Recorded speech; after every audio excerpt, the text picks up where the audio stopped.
चोर को देखने के लिए ब्राह्मण की लड़की अपनी छत पर खड़ी हो गई। चोर को जब ब्राह्मण की हवेली के सामने से लेकर गए तो जैसे ही सौम्या ने उस चोर को देखा वह उस पर दिलो जान से मोहित हो गई। वह तुरंत दौड़कर अपने पिता बनवारी लाल के पास गई और बोली, पिताजी मैं उस चोर से विवाह करना चाहती हूँ। बेटी की यह बात सुनकर ब्राह्मण हैरान रह गया और बोला, यह तुम क्या कह रही हो बेटी? सौम्या बोली, मैं जो कुछ भी कह रही हूँ अच्छी तरह सोच समझ कर कह रही हूँ पिताजी।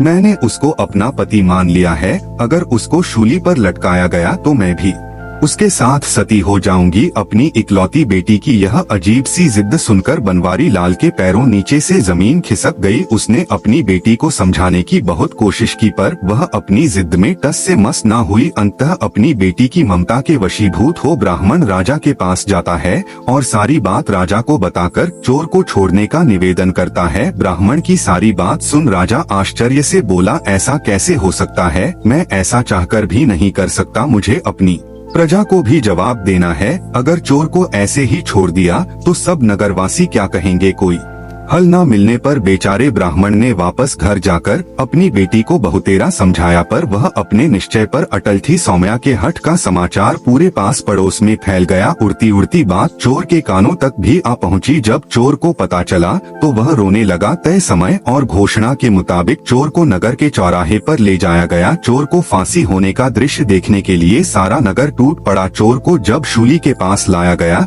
तभी सौम्या भी वहां आ गई। उसके बाद बिखरे हुए थे। उसने बिल्कुल एक वियोगिनी के जैसा वेश बना रखा था। भीड़ के बीच खड़ी हो उसने घोषणा की कि इस चोर को वह अपना पति मान चुकी है और उसके शूली पर चढ़ाए जाने के साथ ही वह भी सती हो जाएगी। उसकी घोषणा सुन वहां मौजूद नगर के लोग उसे समझाने लगे पर सौम्या ने किसी की भी बात नहीं मानी। चोर को जब इस सारी घटना का पता चला तो वह ठठाकर हंस पड़ा कि वह सती होने वाली है। कुछ समय पश्चात चोर को शूली पर लटका दिया गया।